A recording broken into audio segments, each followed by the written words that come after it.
Pero no es nada más producir las drogas, es que hay que distribuirlas. Aquí nadie la distribuye. No, le salen alitas. Aquí llegan y se desaparecen. Le salen alitas, ¿no? O no, es el Chapo. Se reproduce por 1 millón de personas, 1,000 millones, y es el Chapo, nada más el Chapo y solo el Chapo.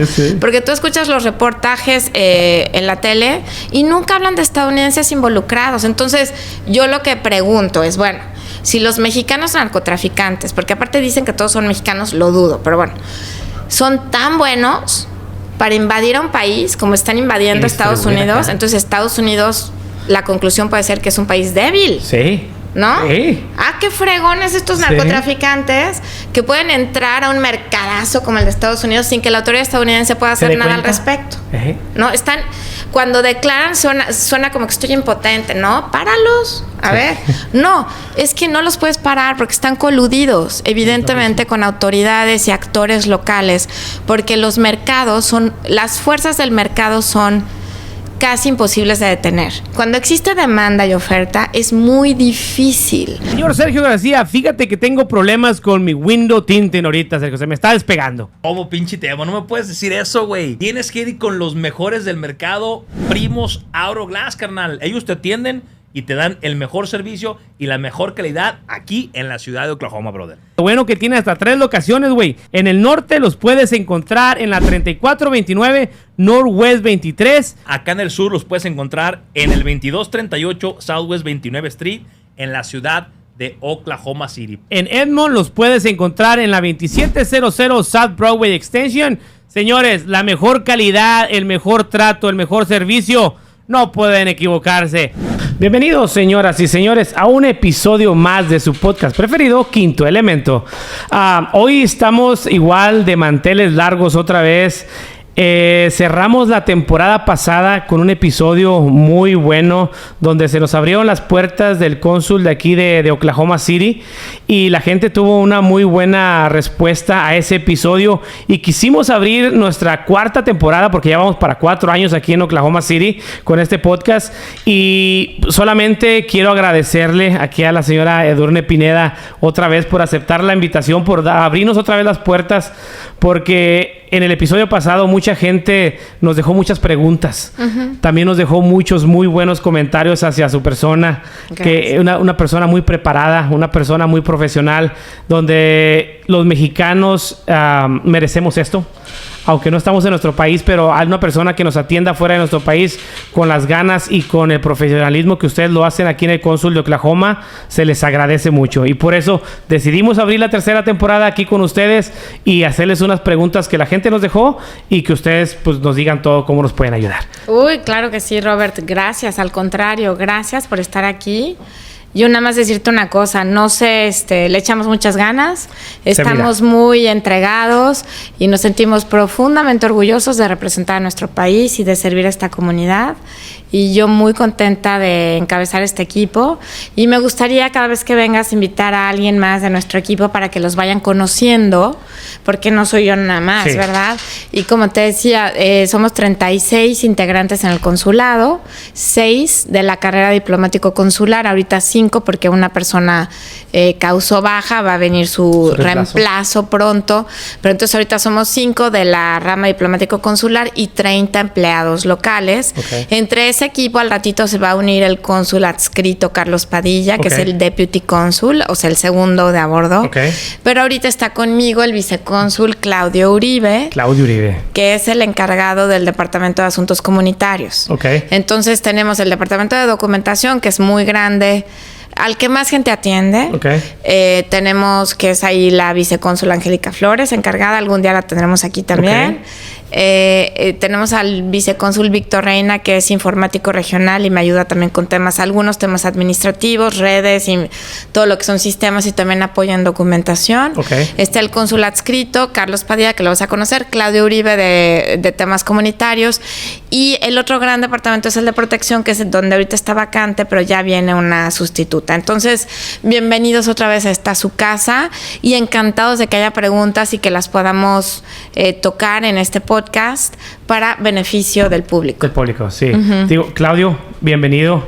Gracias por aceptar aquí la invitación. Digo, cuando me dices, aquí está Claudio y si lo podemos sentar con nosotros, cuando yo venía en camino, se me ocurrió la idea, me gustaría tener a alguien de aquí, del local, para que nos diga con qué problemas se encuentran ustedes muchas veces o qué situaciones se encuentran cuando viene la gente muchas veces sin saber a lo que viene. Vienen con una idea de que creen que se le va a atender simplemente al instante cuando hay un proceso, o sea, para todo hay un proceso. ¿Tú te dedicas a qué casilla obtienes aquí? Estoy encargado del área de asuntos comunitarios. Asuntos comunitarios, que viene con... ¿A qué se debe eso? Como te comentaba hace unos instantes, yo generalmente lo describo como un área en materia preventiva, que tratamos de orientar a la comunidad en áreas de desarrollo humano específicas para que puedan tener una vida digna aquí en Oklahoma. En 3 áreas importantísimas para que ellos puedan subsistir y puedan integrarse con mayor facilidad en la comunidad, que es el área de asuntos de salud, asuntos sanitarios, asuntos financieros y también en materia de educación académica. Para poder desarrollar todas estas estrategias de desarrollo social, tenemos acuerdos de colaboración con aliados locales de gran relevancia aquí en la localidad, que son destacadísimos en sus áreas respectivas. Firmamos acuerdos de colaboración. Digo firmamos, yo me estoy incluyendo porque realmente lo hizo la consulada. Llegué ya casi al final cuando estaba todo súper establecido. Pero son acuerdos de colaboración con aliados estratégicos por su área. Por ejemplo, en materia sanitaria tenemos acuerdos de colaboración con la Latino Community Development Agency. Y ellos facilitan a un trabajador social que viene aquí de lunes a viernes y da información preventiva a la comunidad sobre ciertos temas de salud que afectan históricamente a la comunidad mexicana, a ciertos tipos de cáncer, diabetes, presión arterial. Dan screenings o pruebas gratuitas. También tenemos ferias de salud donde proporcionamos vacunas, algunos exámenes de detección de cáncer, de VIH, muy común. A veces, retomando tu pregunta inicial, una de las mayores dificultades que a veces tenemos es precisamente tratar de alentar a la gente que, a pesar de que estén los servicios gratuitos, que quieran hacerlo. Entonces, por eso es importante la presencia permanente de estos representantes para, además de promocionarlos, pues tratar de invitar a la gente, persuadirlos para que vayan y darles a conocer que pues es súper importante para que puedan tener un poquito más de calidad de vida aquí en Estados Unidos. También en materia sanitaria tenemos un acuerdo de colaboración con el Departamento de Salud del Condado de Oklahoma City. Y ellos nos han facilitado, dentro de muchos beneficios, a una Community Health Worker, que es una trabajadora social, pero especializada en materia de salud. Viene de 2 o 3 días a la semana. Y la ventaja de tener a este tipo de colaboradoras es que nos permite dar un mayor seguimiento personalizado a cada uno de los connacionales que tengan una situación médica delicada. Entonces, por ejemplo, si esta persona ha tenido problemas para interpretar su prescripción médica o su receta o el tratamiento o el diagnóstico, esta persona puede tener acceso al expediente médico y ayudarle a traducirlo al español para que sepa exactamente cuál es su padecimiento. Si la persona a lo mejor necesita una cita con un especialista de tal materia, ella nos puede ayudar a que la persona tenga su cita, les puede ayudar incluso con temas de transporte, en caso de que sea necesario, y también a facilitarles la obtención del medicamento. En ese punto, la gente tiene que tener cita para venir y consultar. Puede venir diario. En materia sanitaria, y más bien de asistencia en materia comunitaria, no necesitan cita. Están siempre las puertas abiertas. Ahí la única cuestión es el horario de atención de las ventanillas, que están hasta mediodía. Pero fuera de eso, de 8 a mediodía, los pueden encontrar siempre. Y si no, si por algún motivo ya no están, yo con mucho gusto les puedo atender, conseguir los datos, y en cuanto tenga el contacto con la persona, podemos canalizar el caso para la atención. Y qué muy buen servicio, porque aquí en Estados Unidos, yo lo viví, se usa mucho que uno va al papá al doctor y le hablas al niño de 7 años. A ver, tradúceme qué dice aquí.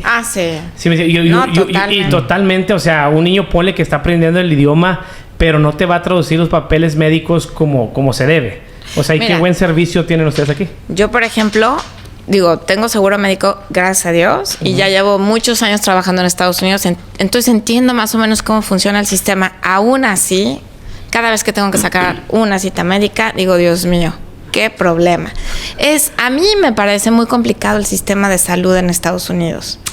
Ya que trataste e investigas y logras entender un sistema, porque como que cada hospital es un sistema por sí solo, ¿no? Sí. Entonces, ya que logras entrar, ya que casi logras tener un expediente en su plataforma, ya como que las cosas se facilitan mucho. Sí. Entonces te empiezan a turnar con los especialistas o con quien tienes que ir al interior del sistema. Sí. Pero entrar, conocerlo, lograr que tu expediente se asiente y tal, cuesta mucho trabajo. Entonces yo pienso, si a mí, que tengo, gracias a Dios, todas estas herramientas, me cuesta trabajo, a un migrante que no habla bien el idioma, no conoce bien la cultura, que además no tiene necesariamente los recursos, pobres. Sí. Entonces, es un reto, un desafío muy grande para nuestra comunidad, bien cuidar su salud. Sí. Tenemos temas en nuestra comunidad.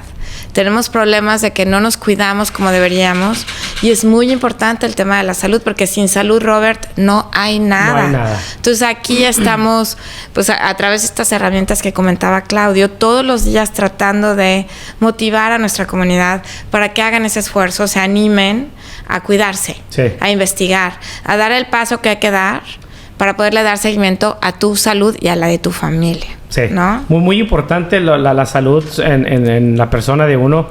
Yo creo que ustedes también impulsan aquí el ejercicio, andar a hacer ejercicio, ¿no? Es parte del programa. De hecho, en La Ventanilla he tenido clases de Zumba y clases de no sé qué. Tuvimos aquí una vez una clase de baile. Sí. Para empleados del consulado. O sea, claro, el ejercicio es fundamental. Es uno de muchos programas que tiene el área de asuntos comunitarios. Okay. Tienen 3 ventanillas. La de salud preventiva. Lo mismo se replica en el tema de educación financiera. Tenemos también un MOU con la Cámara Hispana de Comercio y hay un representante aquí hablando con ellos sobre cómo pagar tus impuestos, cómo abrir una cuenta de banco, etc. Tenemos un curso muy padre que dura meses enteros de capacitación a mujeres. Es para mujeres nada más, empresarias, mujeres que quieren poner su propio negocio, les enseñan cómo hacer un plan de negocios, cómo pagar impuestos, cómo hacer una presentación, cómo medir si el modelo que tienes va a pegar o no va a pegar, si tu producto es bueno o no es bueno. Está muy bonito ese programa y de hecho tenemos fila de espera. Cada vez que se abre una convocatoria nos se quedan un montón fuera porque no caben. Entonces tenemos varios programas muy padres. Y luego está la ventanilla de educación. Okay. En donde tenemos un MOU con OCCC, con el Oklahoma City Community College, para que la gente que viene aquí tenga acceso a asesoría sobre cómo mejor navegar el sistema educativo en los Estados Unidos y poder ayudar a su familia, a sus hijos. Eso también, yo tengo 2 hijos, mi esposo y yo tenemos 2 hijos adolescentes. No sabes el trabajo que me costó. Entenderle a los profesores, cómo llegarle, cómo hablar con ellos, que sí, no, de verdad, ¿no? Entonces, reitero, si a mí me costó trabajo, solo me imagino a las mamás, a los papás migrantes que no hablan el idioma, que están preocupados porque que no los vayan a detener, no tienen licencia de conducir, trabajan 2, 3 trabajos. Okay. Entonces, esa ventanilla, ese es el objetivo que tiene. Muy buenos servicios aquí que ofrece el consulado. Se los agradecemos. Y digo, yo he mirado a las personas que están aquí abajo y se ven, siempre tienen una sonrisa. Ajá. O sea, no están mal encarados como en otras partes.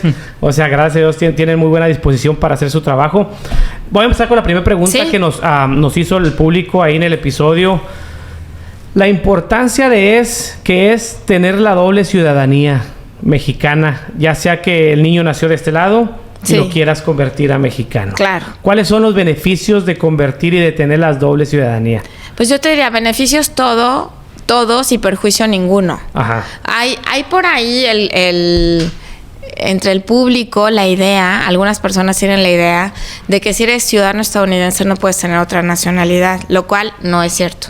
O sea, y es más, hace poco yo estaba en Tulsa en una reunión comunitaria y fue una abogada migratoria a dar una plática y ella les empezó a decir a todos que no se podían hacer ciudadanos mexicanos porque si no perdían su ciudadanía estadounidense. Yo así, excuse me, o sea, no me gusta estar contradiciendo a la gente, pero pues tuve que levantar mi mano y decir, discúlpeme, abogada. Fue una de los comentarios que hicieron en el episodio. No, para nada, no sé dónde lo sacó. Donde decían, porque entonces, según tú cuando juras, digo, yo creo que eso es más moral, ¿verdad? O sea, es más de ley que tiene que ir por reglamento, pero tú por derecho. Justo me dijo eso la abogada. Justo me dijo eso la abogada. Y entonces, lo mismo que aplica aquí en Estados Unidos, también en México. No creas, México también le solicita lealtad a sus ciudadanos a sus nacionales. Totalmente. Nada más que eso aplica cuando estás en el territorio del país. ¿Sí me explico? O sea, hay ahí un concepto jurídico que es que se aplica de esta manera. Si tú eres ciudadano estadounidense, cuando ingreses a territorio estadounidense con autoridad estadounidense, siempre identifícate como estadounidense. Obvio. Pues nadie va a sacar su pasaporte mexicano cuando llegas ahí con el de migración aquí en el aeropuerto, ¿verdad? Pero lo mismo aplica al revés. Cuando eres mexicano y puedes tener tus 2 pasaportes, llegas a México y tienes que sacar el mexicano. Siempre estás obligado por ley en México a identificarte como mexicano ante autoridad mexicana, y al revés, estás obligado por ley aquí en Estados Unidos a identificarte como nacional estadounidense. Entonces, ¿qué ocurre? Ingresas al país con tu pasaporte estadounidense y en ese momento te estás sometiendo al amparo de las leyes estadounidenses como ciudadano estadounidense. Porque las leyes a veces aplican de manera distinta a extranjeros. Por ejemplo, si la policía detiene aquí a un mexicano, están obligados a darnos notificación a nosotros. Y nosotros como gobierno extranjero tenemos la facultad de proveerle protección y asistencia consular a ese ciudadano extranjero, cosa que un ciudadano estadounidense no puede solicitar. Si a una persona mexicana la detienen, esa detención les viene a ustedes aquí a la oficina. Están obligados, las autoridades locales están obligadas a notificarnos. ¿Y si no se hace? Si no se hace y a esa persona la enjuician y la encuentran culpable, incluso existe la posibilidad de tumbar ese juicio. Es muy raro, es poco común, ¿verdad? Pero, por ejemplo, en los casos de pena capital, es decir, de pena de muerte, hay un tema y el gobierno de México en México no se aplica la pena de muerte. No se aplica. Solamente existe la pena de muerte en las cortes marciales para la gente, los integrantes del ejército, de las Fuerzas Armadas, porque hay un código legal distinto para las Fuerzas Armadas y ellos sí lo contemplan. Desde que yo nací o tengo uso de memoria no ha ocurrido. A nadie lo han desvivido. A nadie lo han fusilado o nada. La pena capital no se practica en México, aunque sí está contemplada en las leyes marciales. Mucha gente dice, ¿por qué no? Si es malo y mató a alguien, hay que matarlo, también es lo que se merece. Bueno, es que yo ahí lo que les digo es, sí, siempre y cuando, puede ser que sí, ¿verdad? Porque todos los seres humanos, pues son seres humanos, somos seres humanos, y hay gente que, lo que ocurre es que hay atenuantes, hay gente que tiene problemas mentales, ¿no? O puede ser que alguien esté psicótico, esté teniendo una crisis, o incluso la gente que actúa bajo la influencia de las drogas, que está muy mal, ¿verdad? Y sí es su responsabilidad. Pero también hay imperfecciones en la impartición de justicia. Entonces, qué grave es cuando enjuician a alguien y lo encuentran culpable y luego resulta que no era culpable. Y eso pasa aquí y pasa allá. Pero también aquí en Estados Unidos. El sistema judicial aquí funciona mejor que en México, sí, en algunos sentidos. No voy a mentir, pero no es perfecto. Entonces, qué grave que se equivoque una corte o que de repente haya un fiscal de distrito corrupto y en lugar de echarle la culpa a alguien muy blanquito, se agarre al que está muy morenito y hay que echarle la culpa a él. Luego se me quedó viendo Claudio, este prieto lo van a culpar. Perdón, pero no estoy diciendo nada en contra de nadie en lo particular, pero todos sabemos que eso sí puede aplicar, ¿no? Sí. Y que exista, aquí se aplica mucho. A veces existe discriminación entre algunas autoridades y sobre todo en el contexto de determinadas circunstancias, si hay alguien que tiene más poder o más influencia, puede ser que se agarren a un chivo expiatorio. Y sí ha llegado a ocurrir. Entonces, por eso es muy delicado que se sentencie o se condene a alguien a la pena capital. Y el gobierno mexicano tiene un programa muy activo al que le ha invertido muchos recursos, pero cientos de miles de dólares. O sea, cuando digo muchos recursos, en serio, porque creamos un programa desde la Secretaría de Relaciones Exteriores, no yo, sino el gobierno de México, que se llama MCLAP.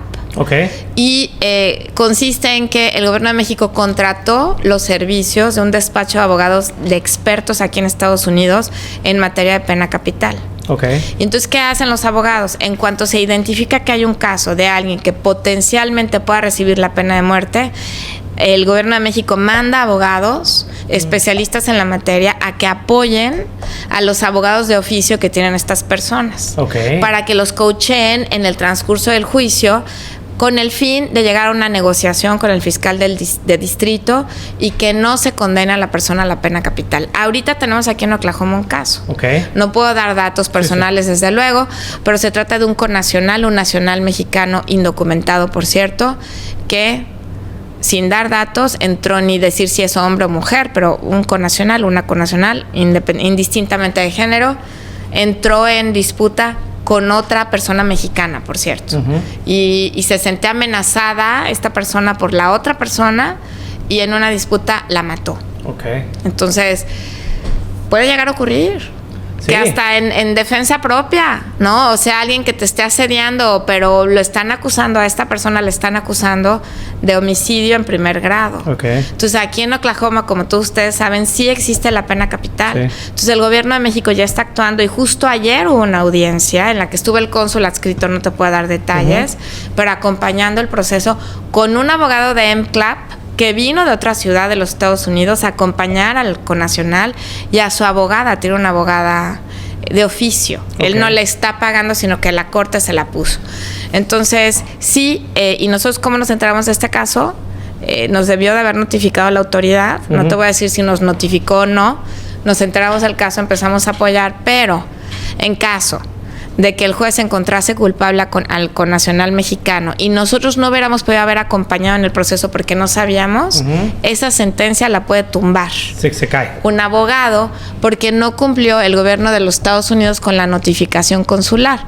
Y la notificación consular es un elemento que se obliga a cualquier gobierno de cualquier país a que cuando detienes a un nacional extranjero, con base en la Convención de Viena sobre Relaciones Consulares, se notifique. Es el artículo 5 de la Convención de Viena, se notifica al consulado o a la embajada del país de origen de ese connacional para que tenga acceso a protección y asistencia consular, porque la Convención de Viena lo que reconoce es que una persona que es extranjera viviendo en un país ajeno, pues no tiene ni conocimiento, a lo mejor no habla el idioma, no tiene acceso a los mismos mecanismos de defensa que alguien del lugar.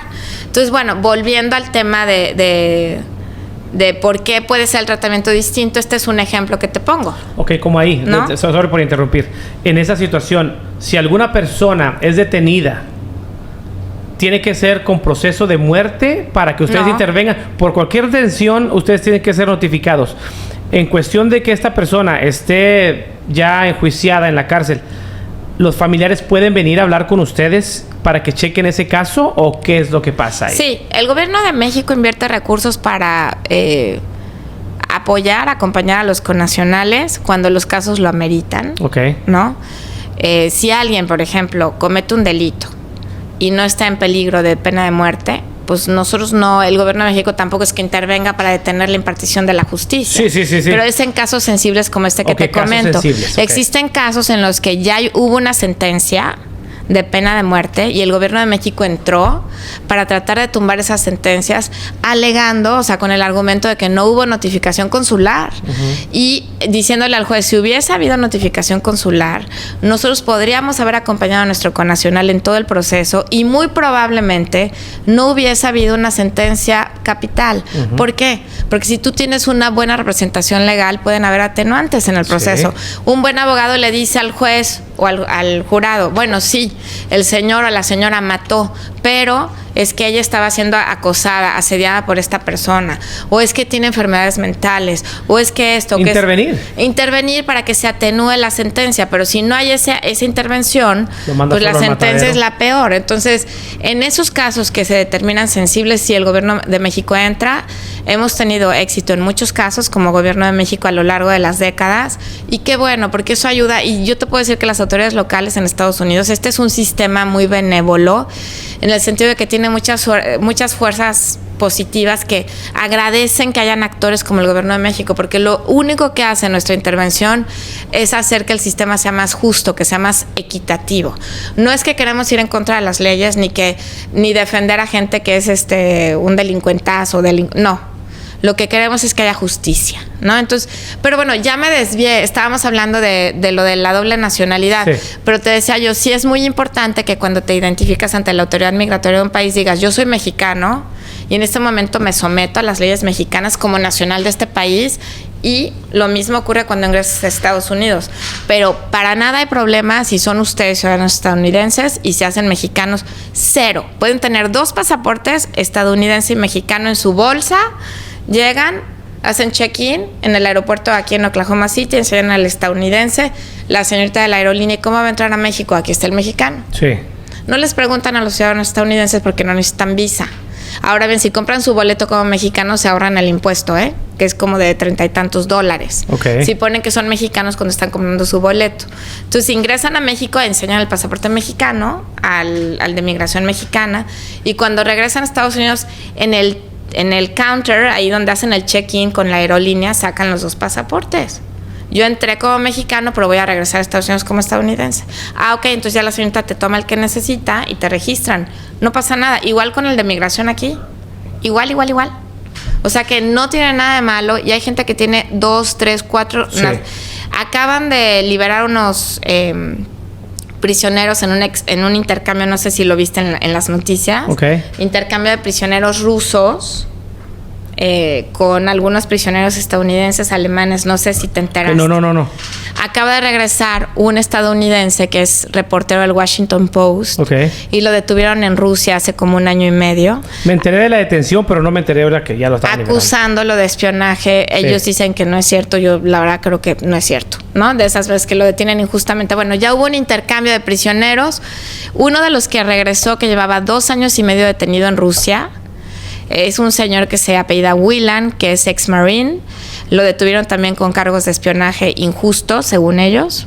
Y él, cuando dio sus primeras declaraciones, dijo: cuando yo no sabía que me iban a liberar, cuando venía sobrevolando, salí de Rusia, no sabía dónde me iban a llevar, yo creí que me iban a matar. Desvivir. Pero cuando vi desde el aire a Inglaterra, o sea, se ve que desde el avión identificó que ya estaba llegando a territorio británico.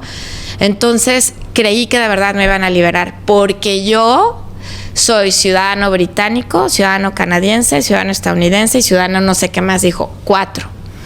Lo dijo en la televisión, lo estaban regresando, Estados Unidos lo estaba regresando.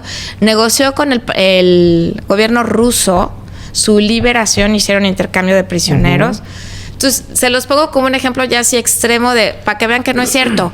Puedes tener tú cuantas nacionalidades puedas. O sea, si tú tienes el derecho, ¿por qué no disfrutarlo? ¿Y por qué no darle a tus hijos ese beneficio? Ustedes no saben si sus hijos van a querer vivir en México más adelante, si se van a querer comprar una casa en la playa, o ir a aprender español, o invertir en México. A lo mejor se convierten en empresarios binacionales. Las economías de México y Estados Unidos están cada vez más integradas, y yo lo que creo es que cada vez más los mercados laborales se van a integrar. Porque este país, Estados Unidos, necesita mano de obra. Y está envejeciendo Estados Unidos. Está envejeciendo. ¿Sabes quiénes no están envejeciendo? Los migrantes, los hispanos, los asiáticos. Pero los estadounidenses anglo, a los que se les denomina white, están envejeciendo. Entonces, yo creo que el modelo económico va a reconocer y se va a ajustar para identificar que se va a beneficiar mucho esta economía de tener un mercado laboral mucho más libre con México. Entonces, yo creo que México, con todas sus cositas y sus retos, es un lugar al que no hay que dejar de ver. Yo creo que va a crecer, tiene muchos recursos naturales, así que tener la nacionalidad mexicana es algo que vale la pena, y si tienen el derecho, ¿por qué no? ¿Por qué no? Esta pregunta viene junto con pegado. La importancia que es el pasaporte mexicano, que ya lo mencionabas tú. ¿Qué tanto es el trámite de un ciudadano mexicano a su hijo nacido aquí en Estados Unidos? ¿Cuánto se tarda el trámite para hacerlo, el pasaporte mexicano para el niño? Lo podemos hacer en un día. Necesitas cita para registro civil y cita para pasaporte. Lo que pueden hacer es hablen al call center y sáquense una cita para registro civil el mismo día, a las 7 de la mañana registro civil, y una en pasaporte puntual mediodía. Hay un o a la 1 de la tarde, perdón. Y entonces en el transcurso del día te haces tu registro, ya sale el acta y ya le puedes sacar el pasaporte en el mismo día. Nada más que se la van a tener que pasar aquí en el consulado todo el día, pero vale la pena porque en un día haces las 2 cosas, ¿no? Ahora bien, El tema del registro civil es que es un poquito más elaborado que lo del pasaporte. Se requieren más documentos. Okay. Y mira, hay mucha gente, y perdón, está aquí el cónsul adscrito, no lo pásale, cónsul. y como yo siempre les digo, cuando esté hablando, díganme que ya me calle. Porque no. A mí me gusta escucharla. Se supone que Claudio iba a hablar y ya no lo dejé hablar. No. Está el cónsul adscrito, deputy cónsul Carlos Padilla con nosotros. Okay. Bienvenido, cónsul. Muchas gracias. Pero el trámite de registro civil, que ellos son expertos también en el tema, ahorita ellos pueden desplayarse en eso. Ahondar, pero se requieren más documentos. Tenemos el caso de un muy amigo del consulado, que tampoco voy a decir nombres, un aliado así muy importante, que es México-estadounidense. Okay. Él nació aquí ya en Estados Unidos, se quiere hacer mexicano. No, hombre, trae un lío. O sea, su papá, es que los papás ya murieron. Entonces, lo que dicen nuestras leyes es que para tú recibir la nacionalidad mexicana, necesitas presentar documentos que demuestren que alguno de tus padres era mexicano y ambos ya fallecieron. Okay. Y que ese es uno de los temas, que si el papá no se puede presentar, entonces tienes que presentar el acta de matrimonio, de que tus papás se casaron antes de que tú nacieras. Bueno, una pregunta fue esa.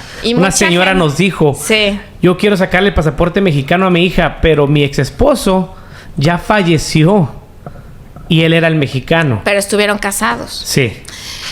A ver, el tema aquí es, nosotros nos regimos con base en el Código Civil Federal, porque los consulados dependemos de la autoridad federal mexicana, no de ninguna autoridad estatal. Okay. Entonces, el Código Civil Federal en México pues está, digámoslo así, un poquito ya desactualizado, porque hace mucho tiempo que no se corrige o no se actualiza. ¿Por qué? Porque se necesita que haya acuerdo entre todos los estados de la República, todos los congresos estatales, y luego el Congreso Federal lo apruebe. Es un ejercicio muy complicado, legislativo muy complicado. Sí. Entonces, el Código Civil pues está, yo no soy abogada, pero está viejito. Okay. Entonces, el Código Civil Federal todavía dice, la paternidad se reconoce y la maternidad no se niega. Entonces, una madre no puede negar a su hijo, pero un papá sí. Básicamente eso dice el Código Civil Federal. ¿Qué ocurre en México? Que no registran a los niños en los hospitales. Tú tienes que llevar al niño al registro civil. Entonces, aquí llegan al hospital. Yo cuando di a luz aquí, mis dos hijos nacieron aquí, y en ninguno de los dos estaba mi esposo. O sea, había ido, no sé, a comprar no sé qué, y a mí me preguntaron que quién era el papá, y yo les dije, me creyeron, ni creas que hicieron examen. Y hasta el señor le creyó. Todos me creyeron, y también mi esposo. No te crees. ¿Qué pasó, No, pero mi punto es, aquí en Estados Unidos se supone que te registran o levantan el preregistro en el hospital, como para dar fe del hecho de que nació la criaturita, y ahí están los padres, ¿no? En México tienes que llevar al niño al registro civil. Y cuando haya chance. Y tienen que ir los dos papás, ¿no? Entonces, por eso la paternidad se reconoce. Entonces, eso se traslada al trámite que hacemos aquí. Tiene que venir el papá. Y si no viene el papá, tiene que haber un acta de matrimonio previa al nacimiento del menor. Okay. Ahí hay una barrera, porque mucha gente te dice, no, pues nunca se casaron mis papás, o no encuentro el acta de matrimonio. Cuando no se casaron los papás y ya fallecieron ambos padres, existe una alternativa, que es llevar a cabo una inscripción del nacimiento, que es un trámite distinto, pero con el mismo resultado. El resultado es que vas a ser mexicano y te van a dar tu acta de nacimiento mexicana. Nada más que este trámite, que se llama inscripción, se lleva a cabo en México, en el registro civil del cual era del estado del que eran originarios tus papás. Entonces ahí pues se complica un poquito porque hay que hacerlo allá, ¿no?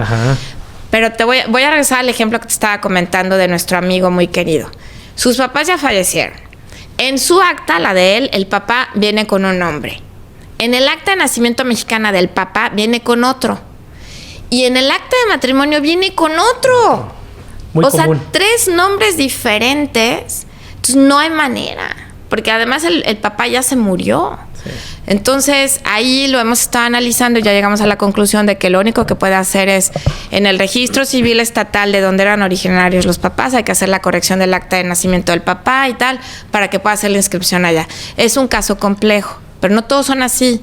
Si ustedes tienen un acta de nacimiento estadounidense con los nombres de sus papás y alguno de sus 2 papás es mexicano, y tiene un acta de nacimiento mexicana con nombre que coincida con lo que dice su acta de nacimiento estadounidense, ya con eso se puede.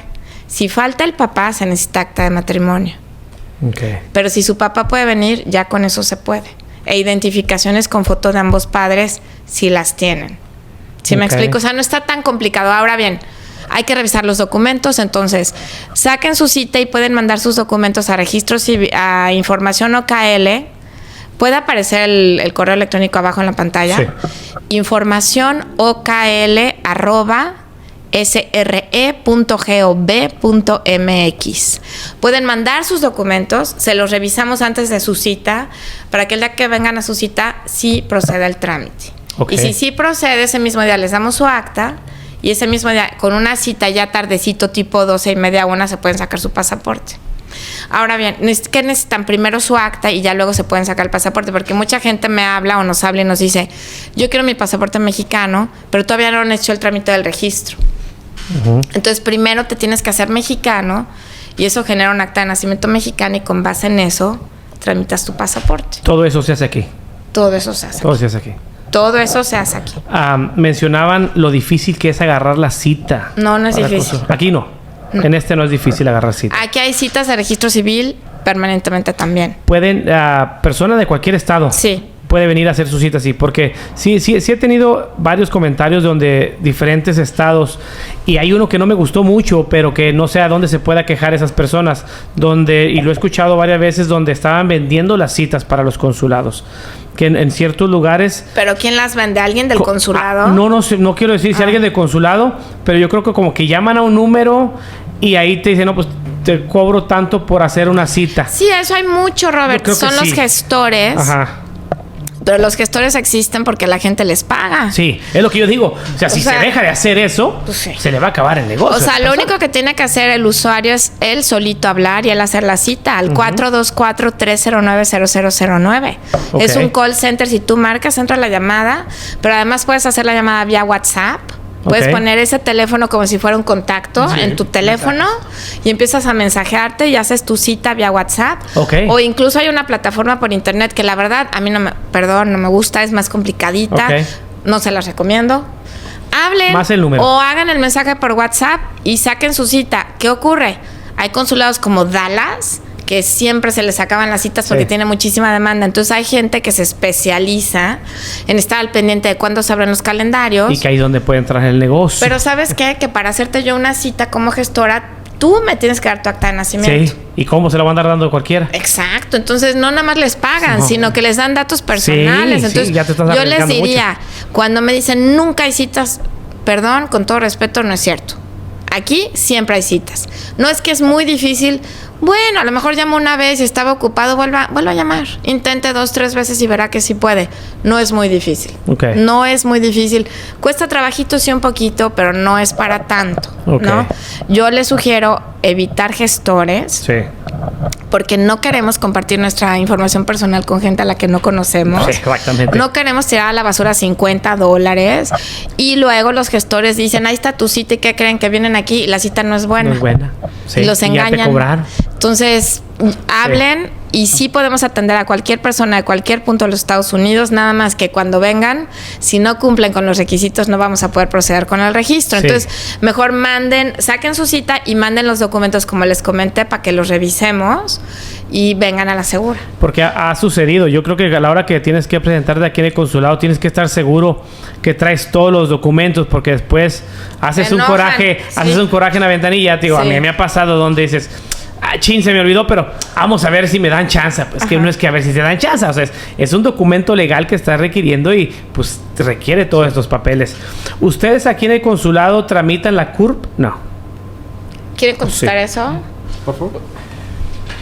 Cuando es una persona que va a adquirir la doble nacionalidad, la CURP se genera automáticamente. Okay. Si la persona ya tiene su registro en México, no es que se tramite la CURP, sino que podemos imprimir un reflejo en internet que cualquier persona puede hacer desde su casa sin costo en una página de la Secretaría de Gobernación, solamente con tu nombre, lugar y fecha de nacimiento.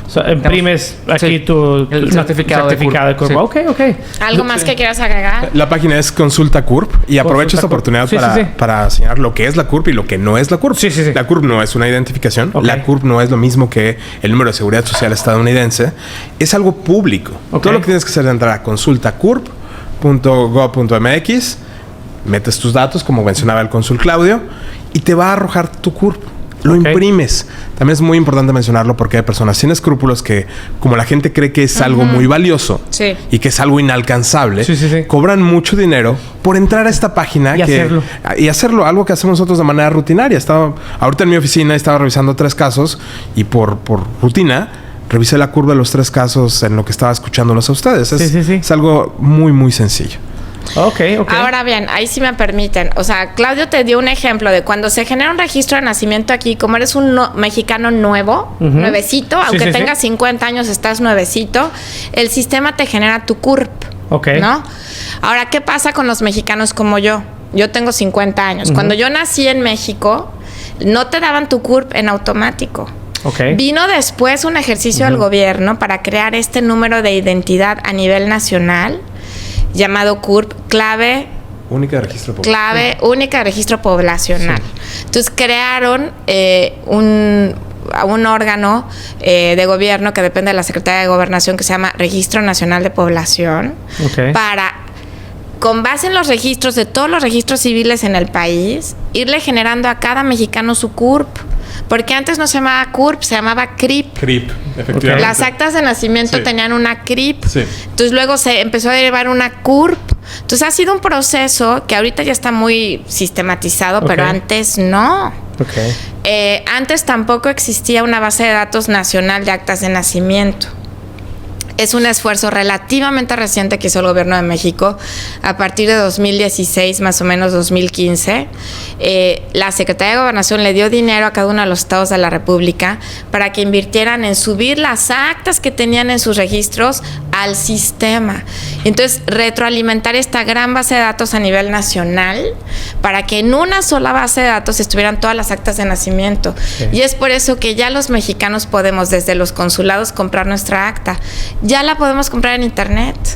Y antes, para conseguir tu acta era un drama. A la gente de 50, 60, 70 años que nos está viendo, pregúntenles. No tenías tu acta, la perdías y para conseguir un duplicado era una copia certificada, era un rollo. Bueno, cuando se hizo ese ejercicio de conformar la base de datos a nivel nacional, se fueron generando las CURP de quienes no la tenían. Entonces ha sido un proceso gradual.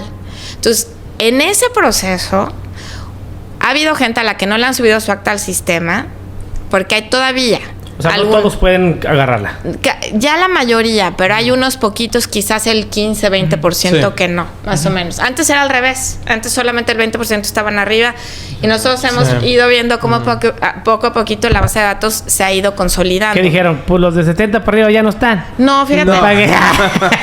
No es eso. Es que esos libros muchos se quemaron, se inundaron los registros civiles, se pudrieron las actas, se perdieron los libros. Cuanto más viejita la persona, pues más posibilidad hay de que le haya pasado algo a ese libro, ¿no? ¿Y qué pasa? Cuando no existían computadoras, pues eran libros, ¿no? Entonces, hay gente que no tiene CURP porque su registro no está en la base de datos nacional. Hay gente que tiene 2 o 3 CURPs. Porque se hizo un lío, un merequetengue. Hay gente que tiene doble registro, hay gente que está registrada en 2 estados de la República, entonces le crearon 2 CURPs. O por alguna circunstancia, la RENAPO o el RENAPO, el Registro Nacional de Población, le generó otra CURP en algún momento en el tiempo. Entonces hay gente que tiene 2 o 3 CURPs. O hay gente que con mi CURP le asignaron esa CURP a alguien que se llama casi igual que yo. Por ejemplo, yo soy Edurne Pineda Ayerbe. Si fuera yo Ernestina Pérez Alvarado, ¿no? Puede ser que como que las iniciales de tu nombre, tus apellidos, si nació el mismo día que yo en la Ciudad de México, que es donde yo nací, el sistema se ha equivocado y le asigna la misma CURP a 2 personas diferentes. Todo esto que les estoy narrando son diferentes escenarios posibles de problemas con la CURP. Entonces, aquí si te registramos de cero, sí te asignamos la CURP vía sistema. Sí. Y también existe la plataforma que ellos mencionaban, Consulta CURP, para que te metas y cheques tu CURP. Pero si tienes algún problema con tu CURP, nosotros no la podemos arreglar. O sea, y eso sí nos pasa, ¿verdad? Sí. Que hay gente que viene por su pasaporte y resulta que nos damos cuenta, pum, vale, el sistema vota que hay un problema con la CURP. Y a veces eso no nos permite proceder con la renovación del pasaporte. Ok. A veces sí, a veces no. Y si son personas que no están legal aquí, pues... No, pues, es irrelevante. No, pero dice él que para arreglarlo, o sea, para arreglarlo a la distancia, pues, ¿cómo se arreglaría su CURP? Se puede arreglar a la distancia. Pues tienes que contratar ahí sí a alguien un gestor. Allá. Sí. ¿Allá de qué lado? Y nosotros tratamos, la verdad, somos flexibles hasta donde podemos. Si tienes un tema con tu CURP, pero es algo salvable, aquí te lo arreglo. Metemos la clave para como que brincarnos esa traba. Okay. Pero hay veces que nos damos cuenta de que la gente tiene doble registro. O, ¿sí me explico? O que hay un problema ahí de suplantación de identidad, entonces no podemos proceder. Okay. Entonces le decimos, no, pues tiene usted que arreglar el tema en México, porque tenemos que estar seguros de que sí sea que sí quien es. Sí, sí, y sí. luego se ofenden, perdón, no se ofendan, pero miren, el día que dejemos de cuidar nuestro pasaporte, el día que dejemos de cuidar nuestra matrícula consular, no les va a servir de nada, porque aquí las autoridades pues se dan cuenta. Entonces, hacemos un trabajo en el que entendemos la realidad de nuestra comunidad migrante, sabemos cómo funciona México, sabemos las deficiencias del sistema, pero con todos esos elementos en mano hacemos lo mejor que podemos, pero si no se puede, tienen ustedes que asumir la responsabilidad de resolver el asunto en México, porque el consulado no hace ese trámite de seguimiento. Ok. Hubo un comentario del presidente que replicó mucho en las redes, que lo hablábamos fuera de cámara, que fue el de cómo le iban a hacer para que el gobierno pudiera hacerle llegar a las personas de 65 más de este lado esa ayuda. Y mucha gente de este lado estuvo preguntando. Sí, sí nos preguntan. ¿Cómo pueden hacerlo? Si el consulado puede ayudar en esa parte. ¿Ustedes qué le responden ahí? La respuesta es no podemos. No se puede. No es algo que dependa de nosotros, sino que no existe tal extensión de la ayuda a los connacionales, a los mexicanos que residimos en el exterior. Okay. Ahora bien, sí hay que especificar o aclarar que no se trata de una pensión. No. O sea, una cosa es que tú trabajes y aportes a la seguridad social, todos los meses te quiten de tu cheque una partecita que va a un fondo. Sí. Para que cuando te jubiles, pues tengas acceso a esos fondos.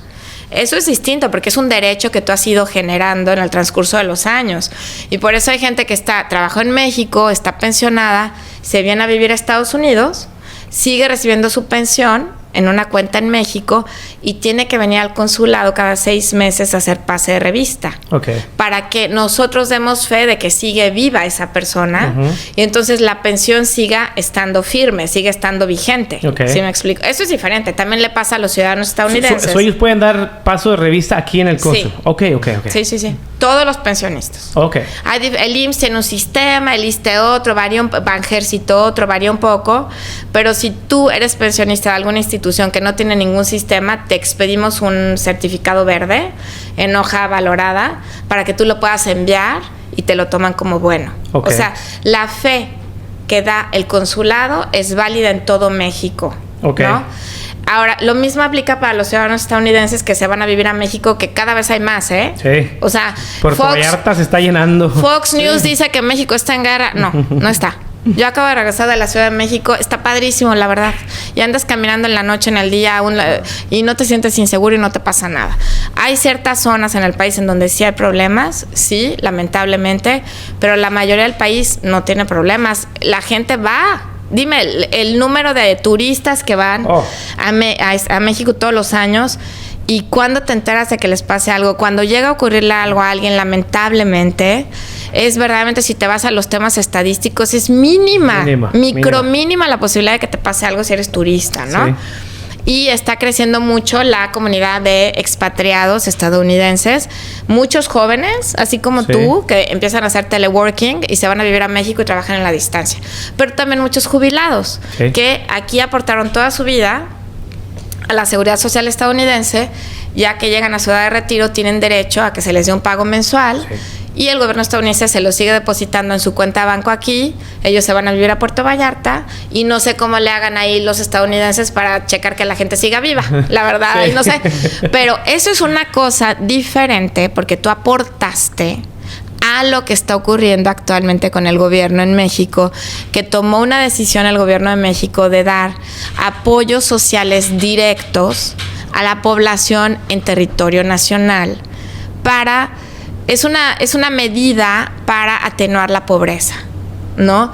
Y es que es muy difícil como gobierno combatir la pobreza. Okay. Y se puede hacer invirtiendo en infraestructura, o se puede hacer invirtiendo en educación, o se puede hacer invirtiendo en esto, en escuelas, o se puede hacer dando ayudas directas. Y hay cada vez más estudios a nivel internacional que indican que las ayudas directas rinden mejores resultados. Yo no soy experta y no estoy apoyando ni a una ni a la otra. Solamente explico por qué el gobierno de México tomó esa decisión. Porque la decisión o el motivo de fondo, de raíz, es combatir la pobreza, la desigualdad socioeconómica que existe en nuestro país. Okay. Entonces, por eso el gobierno de México tomó la decisión de a la gente que vive en territorio nacional, que está en ciertas circunstancias de vulnerabilidad, como los adultos mayores, darles esta ayuda. Sí. Pero aplica solamente a quienes viven en territorio nacional porque se trata de una política social, no de una pensión. Son cosas diferentes. Entonces, yo entiendo que el señor presidente hizo alguna declaración en la mañanera. Me parece que lo hizo a raíz de que le preguntaron. Sí. Y él dijo, vamos a ver. Uh-huh. Sí. Pero no hizo un anuncio de que ya está. Les voy a mandar su feria a todos. ¿Verdad? Es lo que yo sé, pero sí te puedo decir que no existe. En este momento no existe. No. Ok.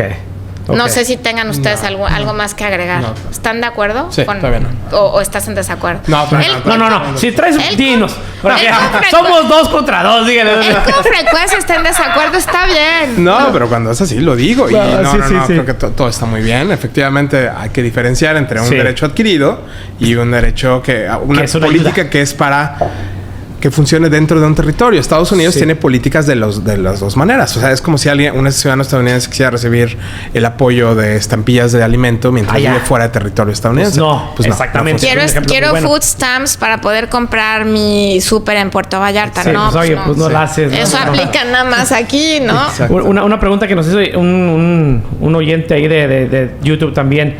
Yo creo que la respuesta es básica, pero yo creo que la escuche de ti, donde él dice que él tiene 20 años viviendo en Florida. Sí. Y se va a mover para México. Ajá. ¿Ok?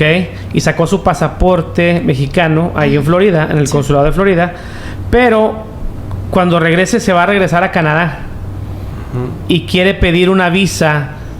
El pasaporte que fue expedido en Florida como mexicano, el pasaporte mexicano, es válido para pedir visa.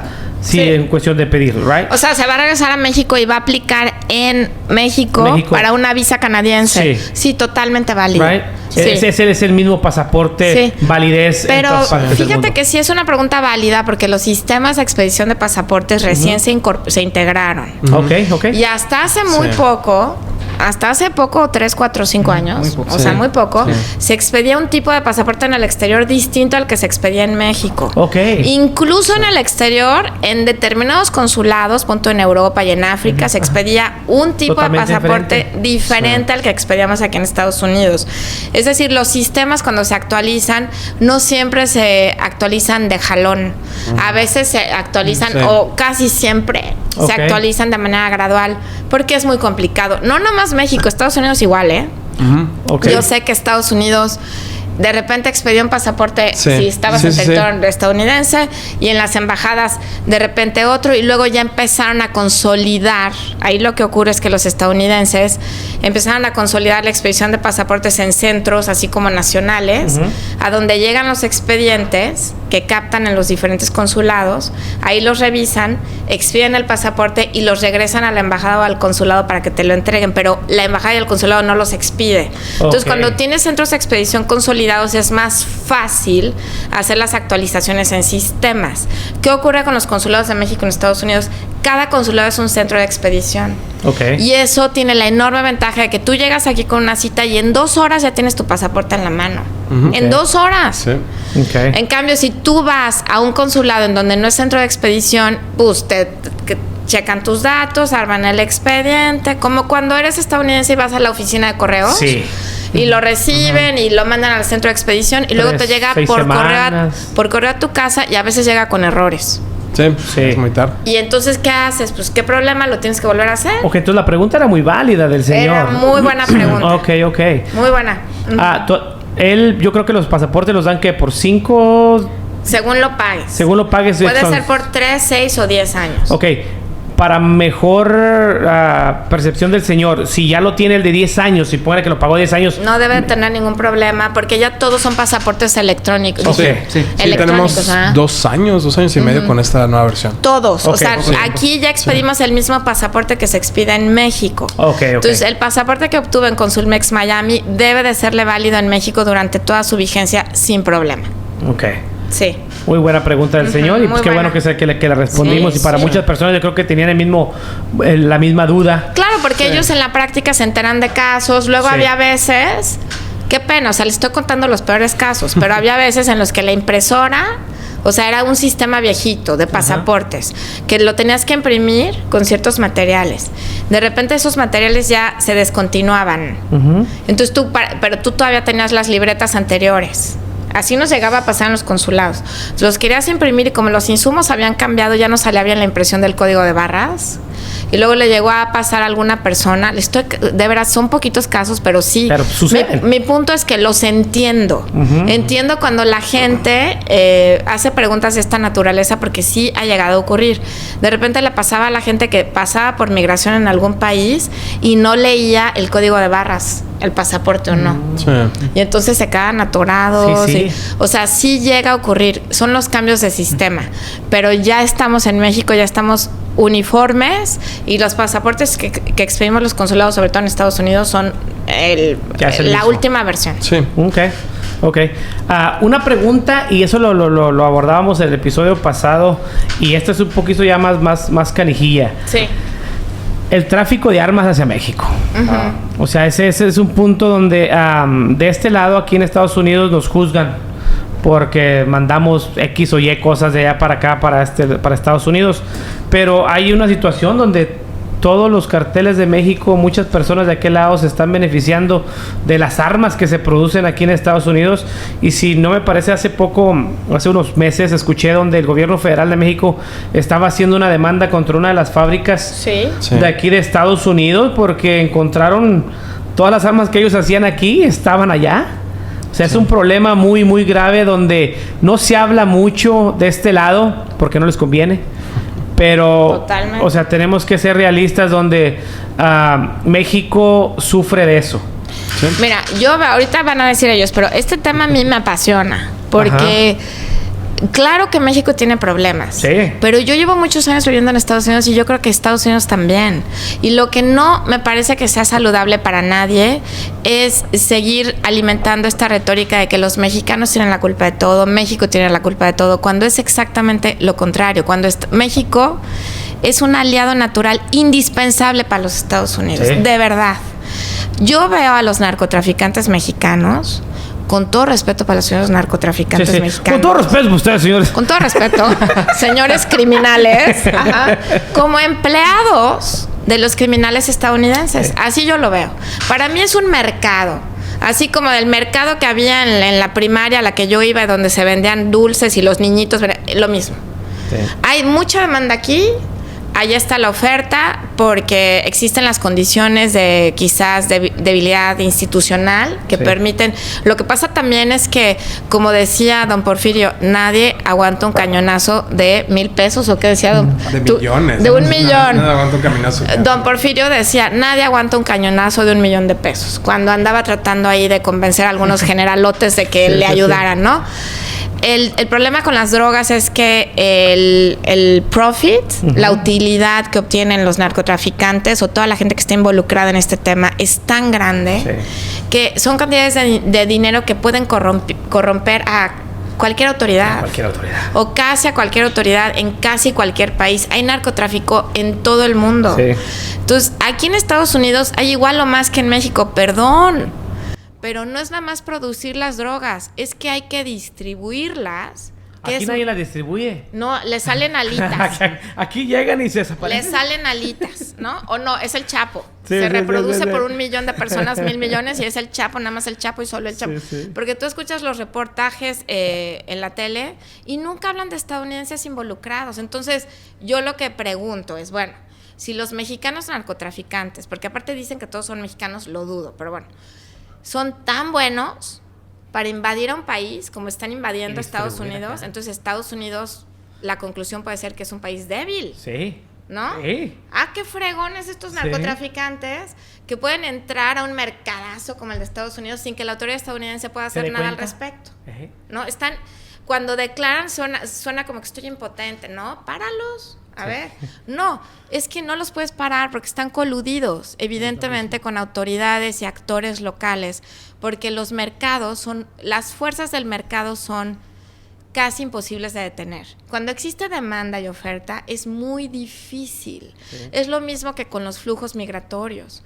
Mientras el mercado laboral estadounidense requiera de estos migrantes y los migrantes existan, pues va a estar muy difícil que controles la frontera. Sí. Entonces, por eso hay que reconocer las necesidades del mercado laboral estadounidense y de su economía, ¿verdad? Satisfacer esas necesidades con migrantes que ustedes elijan. Sí. ¿Verdad? En lugar de que lleguen así, ¿por qué no los eligen? Los traen, satisfaces la necesidad de tu mercado laboral y entonces ya no van a haber incentivos para que la gente venga. Igual con las drogas, ¿no? Entonces, las armas igual. Yo, otra vez, creo que los narcotraficantes mexicanos son empleados de este gran mercado. No son los únicos que lo generan, ni remotamente. Lo que mueve todo en esta vida es el dinero, ¿no? Entonces, el que consume y el que lava el dinero, para mí, tiene más responsabilidad que los narcotraficantes, que todos son malos. Sí. Y las víctimas son los pobres drogadictos, que sufrimiento, y sus familias, y la sociedad en su conjunto, ¿no? Y también México, que aparecemos en todos los canales de televisión como los malos, no, perdón. México está tratando, pero es muy difícil. Y claro, la perversidad del sistema de que además las armas se producen aquí y se las venden a los narcos. Sí. Y entonces la demanda del gobierno de México no tiene que ver con el hecho de la segunda enmienda a la Constitución estadounidense, de que los estadounidenses tienen derecho a portar armas, etcétera. No tiene nada que ver con eso, sino tiene que ver con que las grandes armadoras estadounidenses propician o fomentan la venta de estas armas entre los criminales. Sí. Y una de las evidencias muy interesantes en corte han sido fotografías de las pistolas que estas grandes armadoras diseñan para los narcotraficantes. Sí. Así con chapa de oro y que dicen el rorro no sé qué, o el guaraguara o no sé qué. Mándala. Ajá, entonces no nada más las venden así a cualquiera, sino que tú, señor narcotraficante, la puedes pedir y encargar con tus iniciales y la quiero adornada no sé qué, y mi novia ahí grabada, y así te la hacen, y así te la venden, ¿no? Entonces, interesantísima creo yo esa evidencia, que fue una de muchas que presentó el gobierno de México, para demostrar que las grandes armadoras son corresponsables de la violencia que existe en México, ¿no? Entonces, si una cosa es producir armas, pero la gran pregunta es, ¿y tú no tienes responsabilidad de detener la venta cuando te das cuenta de que se trata de un acto delictivo, de alguien que está relacionado con actos criminales? ¿Qué pasa con el tema de que menores de edad no pueden beber aquí alcohol? Ahí sí se ponen muy spooky, pero se pueden ir a comprar una AK-47 sin licencia de conducir en las ferias de armas.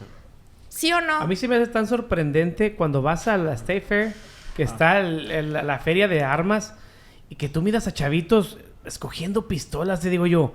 O sea, es demasiada libertad la que hay aquí para obtener un arma.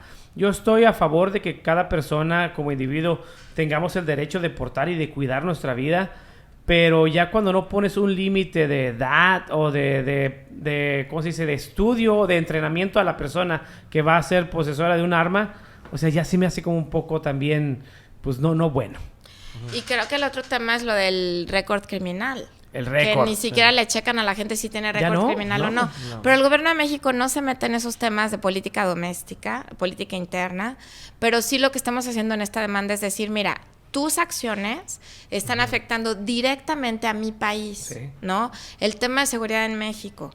Y otro caso que presentaron fue lo que ocurrió en El Paso se acaban de cumplir 5 años, ¿o cuánto? En el ataque año al centro comercial. Sí, que se acaba de conmemorar. ¿Cuánto tiempo? No sé, pero que un joven... No, 1 año. ¿O hace cuánto tiempo fue lo de Allen? El muchachito, Sí, un joven que vivía en Allen. No iba a la escuela. Es un joven que vivía en el suburbio Allen de Dallas, al norte. Viajó hasta El Paso y se metió en Walmart. Tiene como 3 años. 5 acaba de cumplir cónsul. 5 años. Me y fue parece- justamente... Siempre dando la contra. Fue justamente por estas fechas, porque las personas afectadas habían cruzado al paso para comprar útiles escolares. Estaban a punto de Pues reiniciar. hace 2 o 3 días se conmemoró el aniversario. Lo que pasa es que no me acuerdo si fueron 3 o 5. Sí, claro. Pero ese fue 5, Cónsul, ya 5. Ese fue uno de los casos que mencionó también el gobierno de México como evidencia de que tú le vendiste esta AK-47 o no sé qué era a este joven que no recuerdo si era menor de edad o tenía algún récord criminal, no recuerdo, pero había evidencia de que no se la deberían de haber vendido. Y él con esa arma fue al Paso, se metió a un Walmart y buscó a los que se veían hispanos y les empezó a disparar y mató a 20 y tantas personas. Sí. Ahorita hay un caso que escuché hace poquito también de una ambulancia que se pierde de este lado en Brownsville, Texas, y la encuentran en Matamoros, la ambulancia. Ok, esa ambulancia, piensa mal y acertarás, como dicen. Esa ambulancia no cruzó simplemente para dejarla abandonada en Matamoros. No. O sea, las autoridades de la frontera que están ahí se hicieron de la vista gorda para que esa camioneta pasara llena de no sé qué. O no se dan abasto. Porque también la frontera no tiene suficientes recursos. La frontera estadounidense no tiene suficientes recursos. Se necesita gente. Se necesita equipo, tecnología. La hay, existe. Lo que yo siempre digo, la frontera no es mala. La frontera es fuente de riqueza enorme. Hay que administrarla. Y para administrarla adecuadamente se tienen que invertir recursos. Y este país que es tan rico, porque lo es, pues si no invierte los recursos es por cuestiones políticas. Sí. Eso está a la vista de todos. Y esas decisiones políticas o falta de decisión política afecta a México de manera muy directa y afecta la imagen de los migrantes. Mira, acaba de salir un estudio bien interesante que lo tuiteé y luego te lo voy a compartir, pero así con fórmulas econométricas comprueba que los migrantes pagan un chorro de impuestos, los indocumentados. Y vienen ahí cifras de Oklahoma. Y entonces es evidente que sí pagan impuestos y que la mayoría de esos impuestos, o gran parte, buena parte, nunca regresan a ellos. No. Nunca. Entonces, lo hablábamos en uno, que es uno de los ayudas que tienen ustedes. Sí. Para cuando las personas trabajan ilegalmente o con seguro que no es bueno aquí en Estados Unidos y en algún punto legalizan su situación en Estados Unidos, todo lo que se trabajó con ese número se puede cambiar al IT number. Sí se puede, y esa es parte de las asesorías que damos aquí. Entonces hay que abrir su IT number y hay que presentar su declaración de impuestos, porque ya se los están quitando en su pay stub. Sí. Otra fuente, este estudio lo que dice es otra fuente con la que se recaban muchos impuestos u otra razón por la cual se recaban muchos impuestos de parte de los indocumentados es el property tax, ya sea porque son dueños de casas, las personas indocumentadas, o bien porque al pagar renta están de manera indirecta contribuyendo al property tax, porque el propietario de esa vivienda, si no tuviera al inquilino indocumentado que le paga renta religiosamente todos los meses y no se queja de nada, la tendría vacía, y entonces sería un problema, ¿verdad? Entonces, esas son fuentes de pago de impuestos. Y el beneficio del IT number, que es de poder comprar tu casa y hacerte en vez de pagar renta. El IT number es decirle al gobierno, yo estoy pagando estos impuestos, ya me los quitaron en mis pay stubs, entonces quiero deducir mis gastos médicos, incluso hasta te puede tocar que te regresen algo de dinero, pero además en este sistema es muy importante poder decir yo sí estoy pagando impuestos. Por ejemplo, aquí en Oklahoma está empezando a haber mucho ruido, ya lleva varios años, pero está regresando el tema de que hay que darle licencias de conducir a las personas indocumentadas. Está reviviendo esa propuesta en el grupo de trabajo que armó el gobernador, del cual somos parte, nos invitaron, porque es muy conveniente que tener bien identificada a la gente y que la gente pueda manejar teniendo una licencia. Es una cuestión de seguridad para todos, ¿no? Entonces, uno de los requisitos para obtener esta licencia será que pagues impuestos, ¿no? Por ejemplo, la otra es si tú eres indocumentado y tus hijos van a ir a la universidad, quieres pedir créditos, tienes que llenar una forma federal que se llama FAFSA. Para llenar la FAFSA tienes que demostrar que has pagado impuestos. Y así te puedo dar varios ejemplos de cómo el sistema lo que quiere es que la gente pague impuestos. Le importa muchísimo este sistema. Entonces, aunque seas indocumentado, ya se las han ingeniado aquí en Estados Unidos para que pagues impuestos. Sí. Está bien, paguen impuestos, no les perjudiquen nada, todo lo contrario. Sí. Incluso cuando algún día si tienen acceso a la regularización migratoria, decir en su trámite y he pagado impuestos les ayuda, no les perjudica, sí, ¿no? Sí. Bueno, pues ya nos pasamos de la hora, ya los platicamos. Muchas gracias. Un ratito. Te dejo con ellos. Ok. O ya, pues sí. Ya además íbamos a cerrar. Sí, ya iba a cerrar. Sí. Gracias por darnos este tiempo, gracias por compartir con nosotros toda esta información que será de mucha ayuda para toda la gente que nos mira. Y estas preguntas que yo creo que las hicieron 20, 30 personas, pero que en realidad la tienen miles de personas. Sí. Y gracias por responderlas. Gracias a ustedes también por estar aquí con nosotros. ¿Algo que quieren agregar cada uno de ustedes a favor del cónsul aquí de Oklahoma? Pues ustedes primero y yo cierro. Sí. ¿Les parece bien?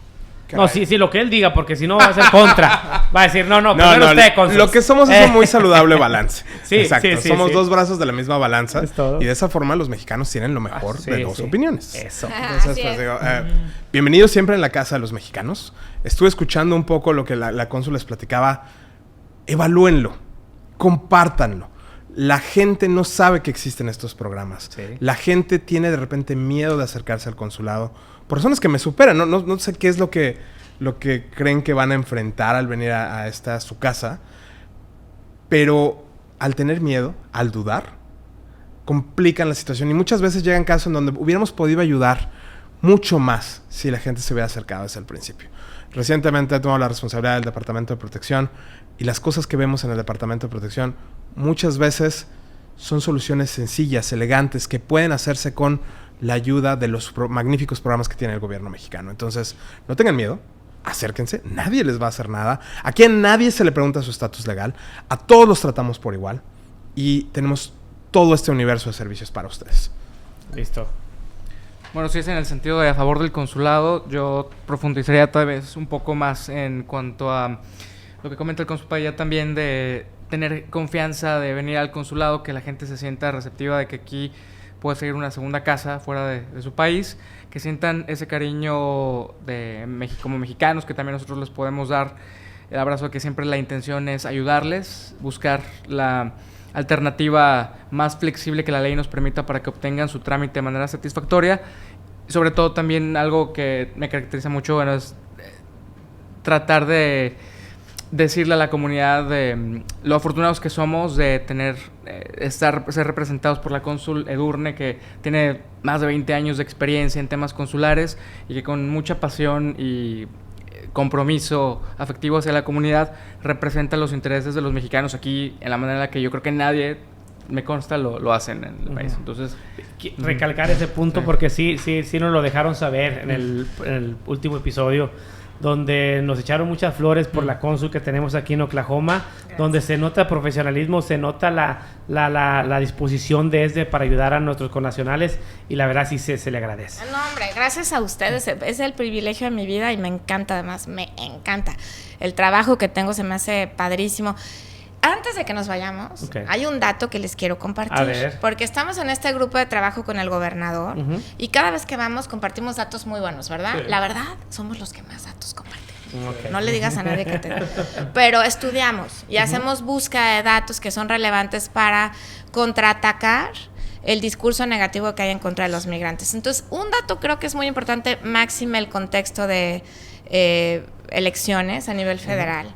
Y lo que dicen algunos políticos de que hay una invasión y que primero dicen que son 10 millones de migrantes indocumentados, ya el otro día escuché 20, y que además dicen que la verdad me duele, está mal que los países están liberando a los que están en prisiones, a todos los malos, terroristas, delincuentes, y los están mandando acá a Estados Unidos, lo cual es, bueno, hay cero evidencia de eso, es falso, ¿no?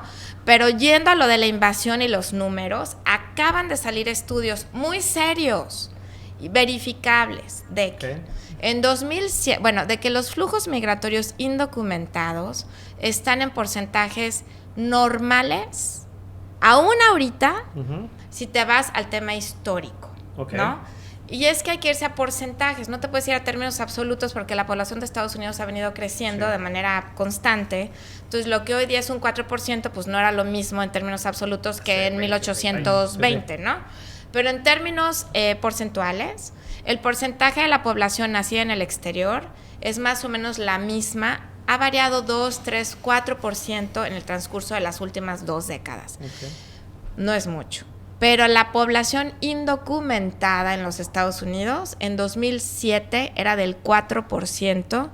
Hoy día, en marzo, que fue el pico histórico, fue 4.3%. Había bajado, llegó a bajar a un 3.2%, 3% en años anteriores, sobre todo durante el COVID. Porque hay algunos políticos que dicen, no, es que durante la administración anterior bajó mucho la migración porque nosotros implementamos medidas. No, es que no venían los migrantes. No venían por el COVID y porque la economía bajó y se durmió. Entonces, cuando regresó la economía, empezaron a venir otra vez los migrantes porque es un tema económico, ¿no? Entonces, la administración actual cambió los criterios para el número de gente que puede llegar a la frontera y pedir asilo, porque el asilo es un derecho que contempla la Constitución de los Estados Unidos. Cualquier persona puede llegar huyendo de una circunstancia de persecución, abuso, guerra, y solicitar asilo en la frontera estadounidense. Así lo dice la Constitución estadounidense. ¿Qué pasó? La gente empezó a abusar. Las redes de traficantes de migrantes empezaron a abusar de esto, ¿no? Entonces llegaba muchísima gente y pedía asilo, y como la autoridad migratoria estadounidense no se daba abasto, les daban papel a todo y los dejaban pasar. ¿Qué pasó? Que la administración ya puso límites a las solicitudes de asilo diarias y dijeron que mientras estén por encima de 2,500, las solicitudes de asilo se detienen. Entonces, si al día se registran más de 2,500, no hay. O 1,500, no me acuerdo si eran 1,500 o 2,500, pero pusieron un límite. Ese límite no sigue arriba el número de gente que solicita asilo por encima del límite, porque es un límite relativamente bajo. Entonces, no ha habido aceptación, no ha aceptado la autoridad migratoria estadounidense solicitudes de asilo desde que entró esta medida.